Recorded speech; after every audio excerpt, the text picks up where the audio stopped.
Hello and welcome to Law and Order SVU here on FANVERSATION. I'm Yael Tygiel. That's Taylor Gates. Hello, Taylor. Hello. Hello. This is season 26, episode 15, Undertow. Oh, is mislabeled on this stream. I'm going to change it right now, friends. Right now. Undertow. Oh, I guess that makes sort of sense. How? Explain. Like the pool. All right, I'll allow it. I don't know. That's the only thing I can think of. But I was like, okay.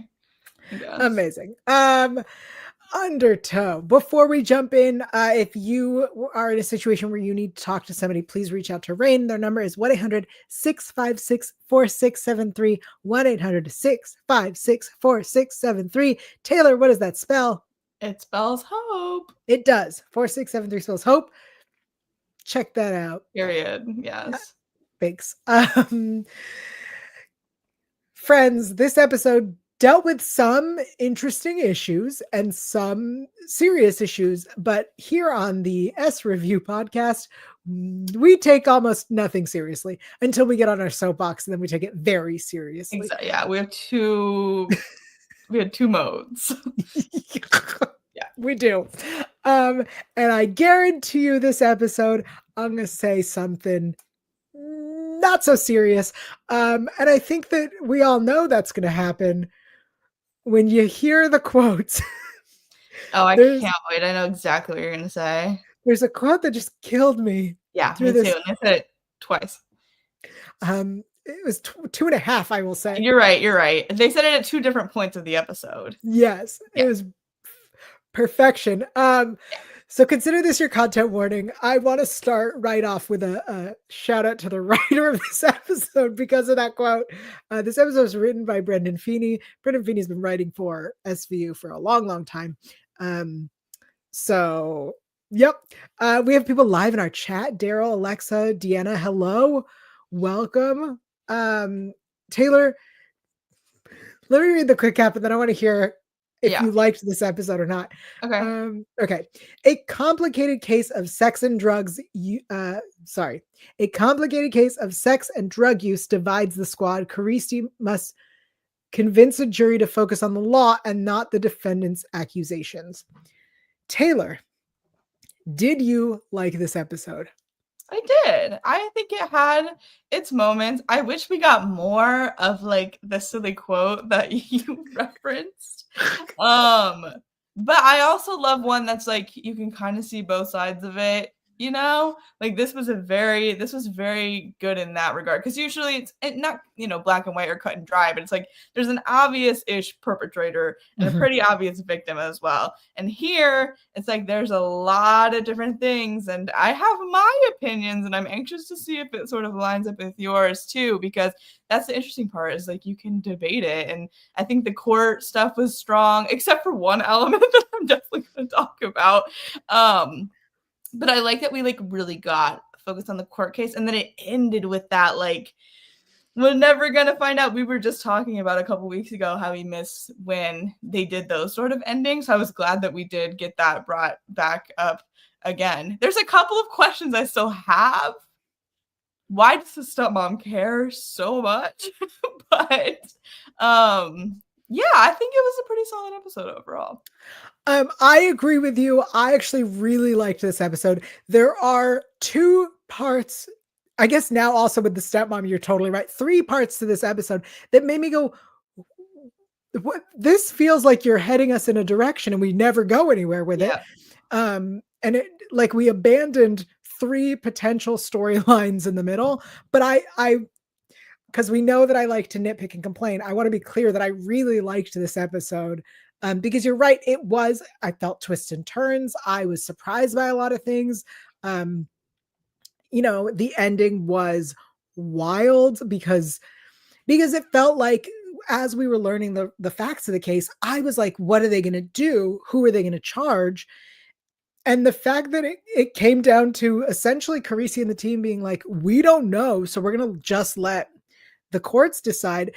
Like, let's talk about how fucked up of a system we're in, where even the like people who are supposed to find the truth were like, we don't know, let somebody else deal with it. Daryl in the chat says the editing nearly had me throwing something across the room. Totally. And Alexa says it was a good episode. Thought that it was going to be a spouse SA episode, and then it took a turn. Also thought that. So let's start with the beginning, because I was like, they were talking about how they couldn't afford the hotel, and then he gets McAllen. For those who don't know, McAllen is expensive. I learned this because I'm a McAllen girly, and when I told my father this, he said, "You can't afford to be a McAllen girly." He got you. He's right. Not that I don't have a bottle of McAllen that I bought myself as a gift. Anyway, I assumed that he was into something shady, and then when he was drinking, I assumed he was going to beat her. Then it looked like he was going to rape her. Like, and then later, when the cops come to their house, he's like, "What did you tell them? What did I do?" And she's like, "Nothing. This isn't about you." Yeah, I agree. I was surprised that that didn't go anywhere, but it is kind of refreshing weirdly, because it's like, yeah, sometimes people do have alcohol problems, but they're not gonna like abuse their wives, because you know what I mean. I feel like that's always like, well, the correlation always equals the causation or whatever. It always leads down that path. So it was kind of refreshing that that did turn out to be a red herring, because it's like, okay, these two actually do love each other and they have their like marital struggles, but that doesn't mean it's like a toxic relationship. They're just like working through things. So I appreciated that. I will say it is a toxic relationship, but yes, they are working through things. There's toxicity in it, but I wouldn't say that they're like, they should break, you know what I mean? I don't think they should get divorced. I don't think it's that bad. I think there's obviously, yeah, issues there, but I don't think it's like an altogether unhealthy relationship, if that makes sense. I think he needs help. Yeah, 100%. But I think he does love her and wouldn't hurt her like he did, you know what I mean? I think there's like gray areas there, but yeah, I guess I appreciated that it didn't go like fully level. Yeah. I will say the fact that he was smart enough to be like, my wife needs a lawyer, loved. And I want to talk about his brother, the lawyer, because every time he spoke, I was shocked at how good he is as a lawyer. Yeah, the Billboard lawyer. Like, genuinely, I expected him to not be a good lawyer, and he was great. Like, Tari and I were rewatching, and Tari was like, "Why isn't he gonna?" And then he did it, and I was like, "Yep, he's a surprisingly good lawyer." Yeah. I want to give actor shout outs because this episode was incredible. So this episode was directed by Martha Mitchell. Stacey Moran, our I don't want to say perpetrator or victim, the teacher, was played by Marilyn Caserta, who I believe is a Broadway star. Okay. Ryan, our 16-year-old, is Billy. Oh, Billy, I don't know how to say your last name. I'm going to go with Ko. It's Keogh. Keogh, isn't that Riley Keough's last name? I don't know, maybe. Okay. Billy is first of all, 23, which is impressive because I very much could see how you would mistake him for over 21, but also he looked like he was a child. Yeah, that was good casting for sure. Amazing casting. Billy is a model and influencer who I believe is very famous for pottery TikToks.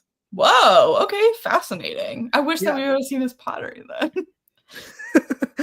then. Billy Moran, Stacey's husband, is TC Mathern, and our lawyer brother-in-law, Moran, is played by Nathan Wallace. Honestly, an incredible performance. Ryan's parents, his father, Lee Aaron Rosen, is the actor. I feel like we barely got him, and he did not seem to care about anything that happened to his son, but his new stepmother, Emily, was played by Clea Alsip. Sorry. Why is she so into this? Great question. I was like, chill out. You're the third wife. To be fair, the first one died. I don't care. They brought that up so many times that I had to do it once. For, like, his 3rd marriage. I was like, "Is that really that crazy?" Like, I don't know, I guess, but they brought it up so often. I think if it was his 3rd after all the like, multiple divorces, it would have been much more impactful, but, Yeah, like, the first one died. right, so it's like, you can't really blame him for that. No. He didn't do anything wrong for that. Well, unless he killed her, but that's not the case. Which again, is that is that what we were trying to say here? I don't know. We Um, should. people who should we were talking about, how the husband, Billy, thought he was in trouble. The bartender should have been in trouble. Yeah.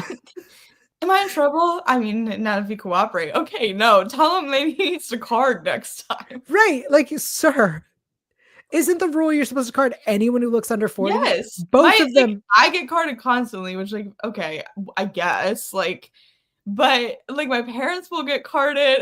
I'm like, "Guys, That's cute. guys." My mom loves Um, it, though. It's of fine. course. I so when I've been to the store with my friend Tiffany, she gets carded and I don't, and it pisses me off every time. That is funny. My mom's always like, "Oh." Yeah, I get it, but it is funny though because I will say when I was, like, 16, when I was this kid's age, I would have when I, like, went to restaurants with, like, my parents or whatever, people were like, "Oh, do you wanna sit in the bar area?" My parents are like, "We can't." Like, she is not 21. So it's like when I was 16, I would get people, like, assuming, but now that I'm over 21, I get people so it's like, okay, I don't know. I just have a face that you can't figure out, I guess. When I was a teenager, I used to buy alcohol for people even though I didn't drink. I love that. I was the one they sent with the guy with the beard. Okay. Um, fun facts about Yael. Deanna says, "I got carded at a casino. I'm 24." Casinos card a lot. Yeah. I also, learned one time I was wearing my hair in pigtails and I got carded every time I Well, went. yeah. I like pigtails. Not for me. Shock. Um, I really liked the relationship that we were building between Ryan and Bruno, but let's talk about this Bruno reveal. Um, so the story is he was 15, his newly divorced neighbor snuck into his bed. He didn't say a word, he didn't want to embarrass her, and she touched him. He didn't tell anybody until this moment. Taylor, one, did this change anything about your thoughts, your opinions, how Bruno was taking this case? No, that's the thing, is it felt so random. I don't hate that story for him. Like, I feel like it makes sense, and, like, I think it was kinda sweet that he confided in Benson for the first, like, time about it. Like, I thought that was, like, a nice moment of connection for them and, like, him, like, being impacted by this job and maybe realizing some things, but it just felt really weirdly thrown in because we didn't have any sort of build up to it. Not only that, it didn't then go anywhere. No, I agree. It wasn't, like, integrated into the episode well enough for me to be like, "Okay," like, it just felt so random. So the thing that really threw me was in this scene, Bruno says he sees himself in Ryan as a victim, right?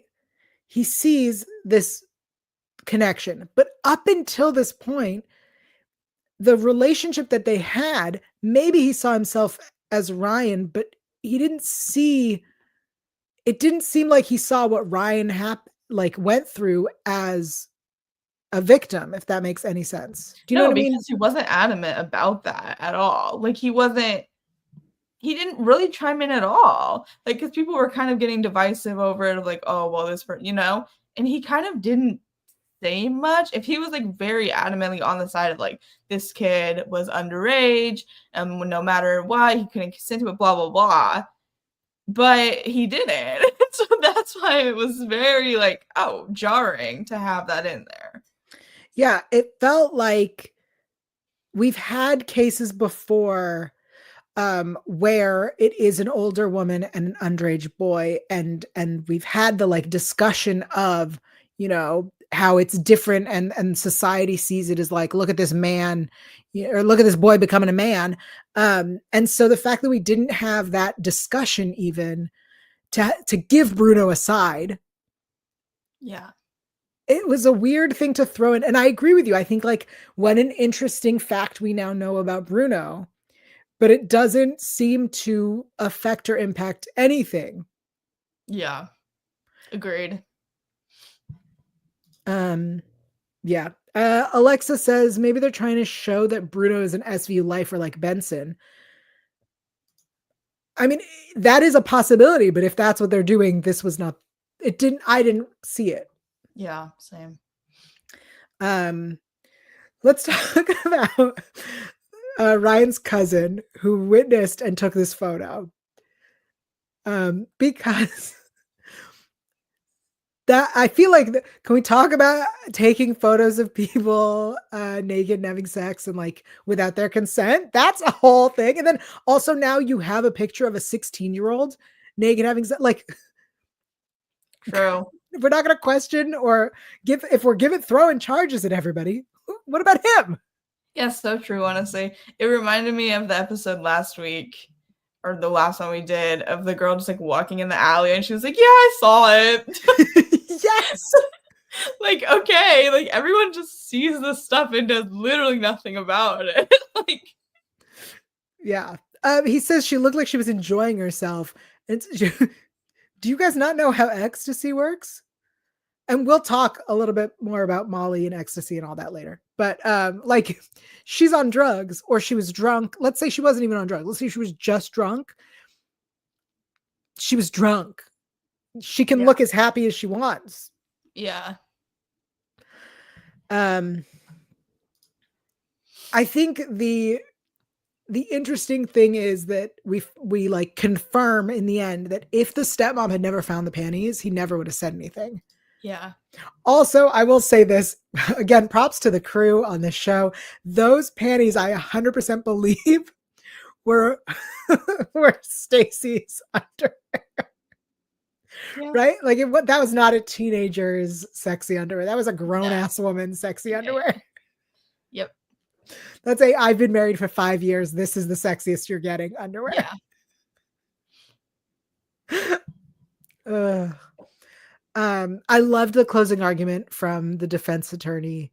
But Carisi's felt very reminiscent, I think, of the last episode closing argument about what is the law, finding fairness and justice and blah, blah, blah. But then he points out, or he asks the question of, would it change your mind if the roles were reversed? No, it would not to me, I don't think. I can't imagine. Just like the facts wouldn't be the same. It would be different. Because one, she would have been carded. Yeah. And two, she wouldn't have drugged. Like, I don't believe there's a girl out there who's like, I want an older man, so I'm going to drug women or drug men to get them. You know what I mean? I mean, to be fair, he didn't drug her. Right. And I could see a girl drugging her own stuff for funsies. You know? I don't know. I just feel like it wouldn't really change it for me. Like, I would still, okay, I'm going to come out and say this is my side of things. I don't really blame the teacher because, yeah, you go to the bar, you automatically assume it if the person's drinking alcohol there. Like, that's, like, do you know what I mean? Does every single person ask every single person their age before they have sex? Like, that just cannot be a thing. So I'm like, that's a pretty fair assumption. You know what I mean? You kind of assume that the bartender would have taken care of that for you. And so I'm like, okay, like that makes sense. And then, yeah, the added thing of like the drugs. But I also don't really blame him for not telling her necessarily, because he was like super. So I don't really feel like either of them are super in the wrong. I'm with you. I think both were victims. Yeah. And both, that's why it bothers me that we even took this to trial. Like, this is a perfect example of what's the word I'm looking for? It's a case where they meet and discuss it and come to terms together. I can't remember. Yes. Restorative justice. Yeah, This yeah. is a perfect case for restorative justice. Thank you. Yeah. And I will say, upon rewatch, he does see her drink out of the bottle, and that is the moment he should have been like, there were drugs in that. And For that's it. sure. However, I'm like, okay, he's a 16-year-old boy who probably is scared to tell anybody that piece of it. You know what I mean? Sure. Or is it thinking about it because he's also had like a lot to drink at that point and stuff? Right. And so, yes, you're right. He absolutely should have done that. And maybe she absolutely should have, whatever. But it's also just funny that, like, had the stepmom not intervened, literally none of these people would ever have thought about this again. Like, it would not have been a big deal. Neither of them would have been traumatized. You know what I mean? The girl probably, because she doesn't seem upset about like blacking out necessarily. Like, she didn't see, you know what I mean? Obviously, she had to like say she was a victim because they were going to trial and they had to like twist it or whatever. But like, she didn't really seem that bothered by what happened. He obviously didn't seem that bothered by what happened. So like, if the stepmom would have just butted out, literally everything would have been fine. As he says, nice job, Emily. Nice job, Emily. Yeah, that was a quote that I had written down too. So good. I agree. I think that that's what makes this such a great episode, is because I think it sounded like she didn't really remember the sex. Yeah. Right?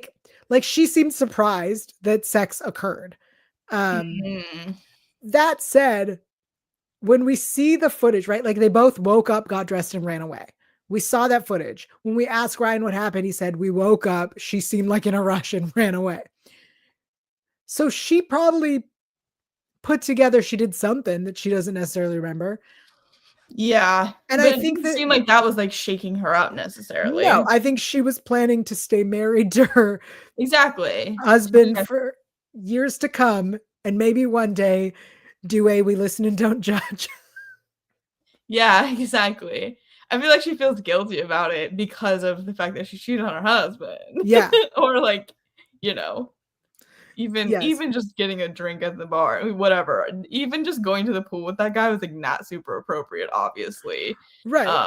When you're married. But of course the sex takes it to a new level. But regardless, she felt bad for doing any of that, I'm sure. Totally. I think what surprised me is she should be suing the bartender. Yeah. That hotel, you in danger, girl. Anyway, one other thought before we move on to best lines, because there are some good ones. There was a throwaway, just a throwaway line about a creeper, someone doing creeper shots in porta potties. Hell yeah, I wrote that down too. I want to know more about that case. Yeah, give me that one. Wild. The one thing I did want to say about the trial before we get to best lines, but it is a good lead into best lines. That judge's only line over and over, I'm going to allow.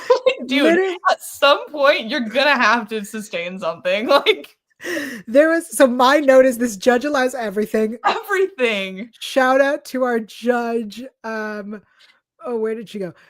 Judge Mitchell is played by Yvonne Valdez. Honestly, my note says the judge allows everything. There's a part where the defense attorney says something and Carisi objects and he says withdrawn. And I said, you didn't have to. She would have allowed it. She was going to allow it. It was funny. Like, that's her, when she got her script, she was like, oh, this is easy. Like, I don't have to memorize anything. I'll allow. I'm going to allow. Okay, cool. We know. It was awful and I loved it.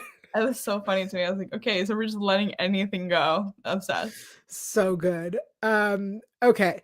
So let's do best lines, and I have to say the one. I'm taking it. Okay. Okay. And now I'm gonna repeat it because I just want to. I'm sick of high school girls. My stepmom's got some thick ass fire booty bridesmaids. I'm gonna tag one of them tonight. I'm gonna tag one of those tonight is crazy too. Like that's an insane way to end that. I'm gonna ask our live audience if you had a shirt that says I'm a thick ass fire booty bridesmaid, would you wear it? Because I want to make those shirts. Incredible. Thick ass fire booty bridesmaid. And then I have one more, which is classy, a one-word oxymoron. All right, all yours. Okay. Where are we on the guy who's been taking creeper pics in porta potties? Caught him last night, knee deep in blue filth. Incredible. She was there for her 5th anniversary. She has a funny way of celebrating it. Why do I get a feeling those aren't multivitamins? Nice job, Emily. The way he said it was so good. This one was so good. Don't waste your lives on something we don't even care about. I thought that was so good. I was like, I need to start telling people that. Like, don't waste your lives on something I don't even care about. Doing drugs isn't the end of the world, but lying on the stand is. This is the same quote, but this is when he says it in the courtroom, so we both are allowed to say it. My stepmom's got some thick ass fire booty bridesmaids. I'm gonna tag one of them tonight. And finally, he has a deep voice. You're 28 years old. He's 16. How's that for math? Amazing. The only other one I had is somebody says, what do we have? And Olivia says, 2 drowning people trying to save themselves from a night of bad choices, which that should have been the quick cap. True. And it seems that Deanna says that she would wear a hoodie that says, I'm a thick ass fire booty bridesmaid. Thick ass fire booty bridesmaids. I'm gonna say it. Expect that in the shop by next week. So good. It's so funny. Ugh. Honestly, hearing Finn read it and then Bruno say part of it and then RAINN himself say it, I'm so glad we got it more than once. They knew they had a winner with that one. Yes. Also, I don't believe RAINN ever spoke like that, but I do believe that when he was trying to impress his friends, he would type a text like that. I'm gonna tag one of them tonight. Ugh. Iconic. So good. All right. It is time for shower thoughts. Taylor, do you have any thoughts for our friends who are listening in the shower? I mean, I want to discuss the pool a bit more. I feel like that's on Please. brand. So it was closed? Question mark. What was going on with the pool? It was after hours at a hotel. Sure. And they got in how? It was unlocked. Okay. So they just decided to go skinny dipping. Okay. Would you skinny dip at a hotel pool? No. No, me neither. I would skinny dip at a lot of places. Hotel pool is not one of them. Hotel pool. I also am against indoor pools. That's a personal preference. Why is that? Because the room feels gross. Okay. And I realized it's also because I grew up in California and indoor pools are very rare here. So I'm used to like fresh air. So if it was a hotel pool that was outdoors, I am more likely to skinny dip in that hotel pool. That's fascinating because I love an indoor pool because I'm from Indiana. And so the hotels there, like I have a lot of good childhood memories of like an indoor hotel pool. And also, fun fact, I took piano lessons when I was a kid. And we used to drive to my piano teacher's house and do it there. And she had a fancy house with an indoor pool in her home. There was a diving board and everything. And I was like, that is goals. Like her indoor house pool was like the coolest thing I had ever seen. And I just like desperately want to build my own someday but I would like to have one where you could like, I don't know, I like the ones where it's sort of like an indoor outdoor vibe where it's almost like all the windows, so it feels kind of outside but still inside so you can use it in colder weather and stuff. But I will say if I had to pick, I would always choose a hot tub because I love hot tubs and those are really multi-seasonal. So I agree with you. Two things. One, this background you have, that house definitely has an indoor pool. And second of all, one of my favorite That's true. Hotel hot tub stories is a rooftop hot tub in Toronto. Ooh, yeah. That is also perfect for skinny dipping. Not that I did, but I would. That's sick. I love a hot tub so much. They're so nice. I know you do. We recently sat in a hot tub together. We did. I was so tired because it was daylight savings, but I was just getting the best, most relaxed like vibe of my life in it. That's my real house, you guys. The Taylor estate definitely has a basement pool, right? Me too. We have a rooftop and a basement one. Those have been our shower thoughts. Yeah. All right, it is time for What Did We Learn? And I'm so prepared. You go because I'm less prepared, but I have one. Okay. So one of the things that I've realized as I've gotten older is how drug names change with different generations. And so when I was a kid, when I was a teenager, the drug MDMA was referred to as ecstasy, X-E. And now it is referred to as Molly. And I went, what is the difference? Because this episode specifically kept using it interchangeably. And while they are almost exactly the same, ecstasy typically denotes MDMA found in pill form and may include additional substances, whereas Molly typically refers to pure MDMA available as a crystalline powder. Interesting. So Molly seems to be like cleaner MDMA or purer MDMA, and ecstasy is MDMA with other fun stuff. Interesting. That is good to know. I just assumed they were all interchangeable. I should have looked it up because I also found that interesting. But hey, now I know. What did you learn? You just learned that. All right, what did you learn? I just learned that the judge is going to allow anything. That is true. Well, yeah. She'll allow it. Yeah, I'll allow it. I'm going to allow it. I'll allow. Yeah. Oh, wild. That's what we learned, everybody. Fun stuff. Yep. I like that I could learn something and then teach it here. Yeah, because like I said, I was like, I've heard all of those terms. I just assume I'm not that well versed in like drug. Like I don't really go that way. Like, which no judgment. People like to party. But I just am not experienced in that department. And so I didn't know that. Alexa learned to always ask age. Yeah, that's a good point too. I agree. I will say, as I've gotten older, I've definitely been places and thought, how old is that person? Yeah. And I think that I would ask. I think that it's for their safety and mine. It is best to ask, because here's the other thing that I was looking for my What Did I Learn actually was I could have sworn, and I guess I'm wrong, but honestly, I could not confirm nor deny this, that not knowing someone's age doesn't change the statutory rape, but the misleading of their age. So for example, they're in a bar, which thus is an adult only place. I could have sworn that changes things, but I guess at least not in New York. Yeah, I agree. I thought that was interesting too.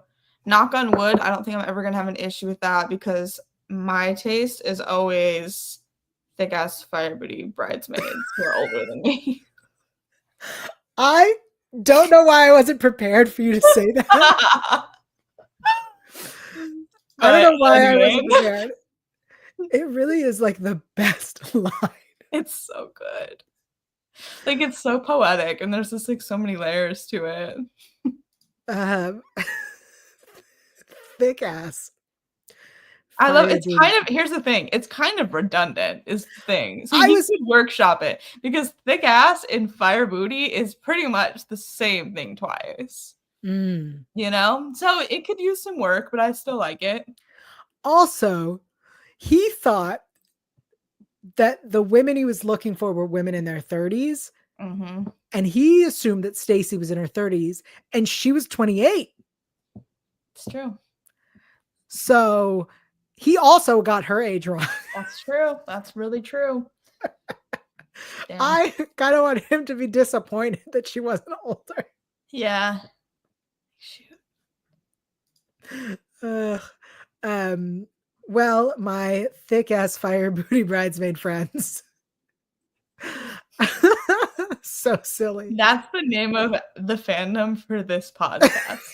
The Thick Ass Fire Booty Bridesmaids. I imagine people wearing the shirts and hoodies and whatever, I love and it. everyone being like, "Oh, what's that?" Like, "Oh, we're the fan base of," and they're like, "That's a very long fandom name." Well, yes. I mean, it's only fitting for such a long show. Yeah, so true. Perfect. All right. For those who are wondering where they can get their thick ass fire booty bridesmaid gear, there is a link in the description below, and I am going to figure out some sort of design that will be fun by next week. Taylor, until next episode, where are you on the internet and what are you up to these days? I am on Twitter still at alphabet_Ann. I'm on Instagram at Taylor_Gates_.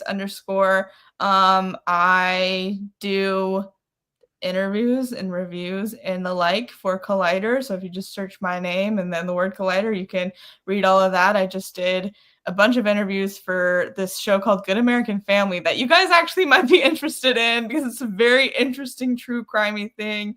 If you've seen the Natalia Grace documentary on HBO Max, based off of that, crazy time. So that might be of interest to this audience, and those will start dropping this week. Amazing.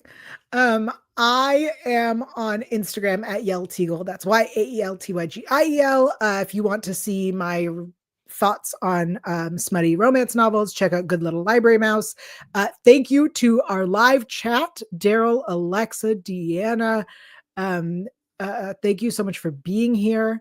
We love having live chats. You guys really do make this much more fun. For our friends still listening in the shower, I hope your shower is long. I hope it is a long shower. It always feels so good after a long shower. All right, we'll see you next week for more SVU. Bye, everybody.